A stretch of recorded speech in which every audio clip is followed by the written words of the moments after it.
On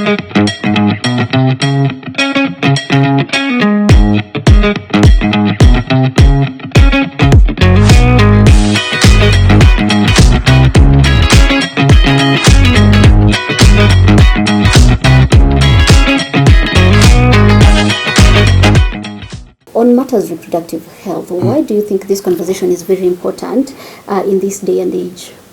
Well, we know that for a long period of time, we have been talking about family planning and all that to people. And as time goes by, we know that times are changing.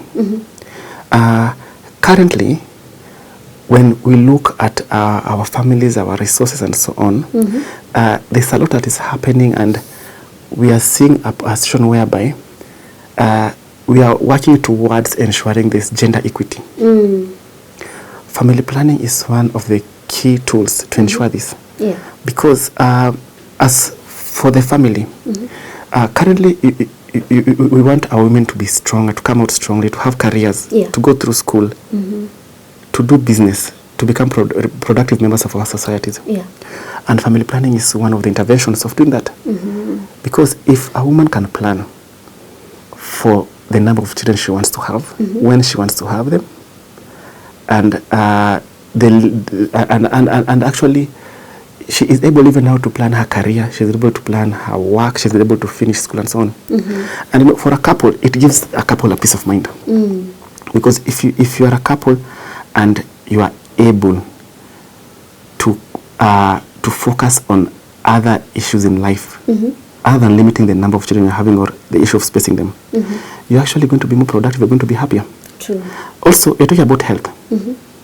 You know, one of the main causes of maternal diseases and maternal deaths is unplanned for, unwanted pregnancies, or even pregnancies that are not well spaced, they are too close together.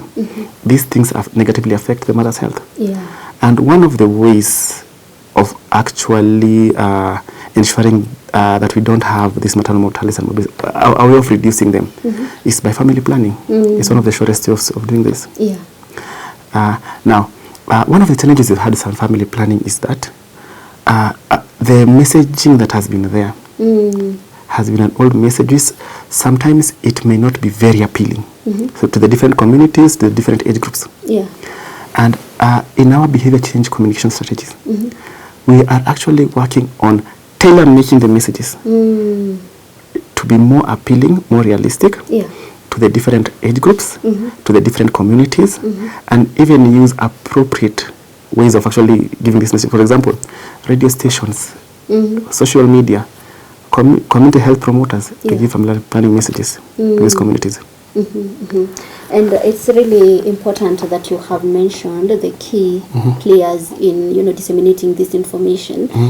Sometimes I feel like there's also a challenge when it comes to having conversations when it comes to a certain age group, different communities, how they take up the information. How is DESIP or the entire team that you're working with able to, deal with those challenges, making sure that some things are normalized, they are not treated like taboos, and how it's impacting how people see the issues of reproductive health?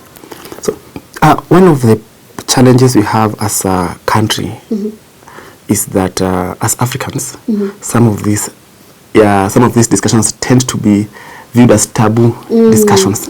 True. And one of the things that we need to do is have that intergenerational discussions between the young people, the older people, and so on sexual and reproductive health, including family planning. So we do have tailor-made messages for the men. And as I said earlier, the men are decision makers. You find that they're leaders in the communities, and they do affect the health-seeking behaviors of women.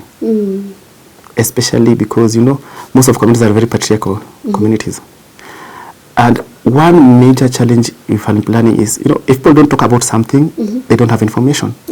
And in an area where there's information vacuum, misinformation comes in to fill that vacuum. True. And that's where we come up with the issues of myths and misconceptions in family planning. Yeah. And to actually work around these myths and misconceptions, we have to give the appropriate information to the communities there. They have to know that family planning is a safe way of planning for your future.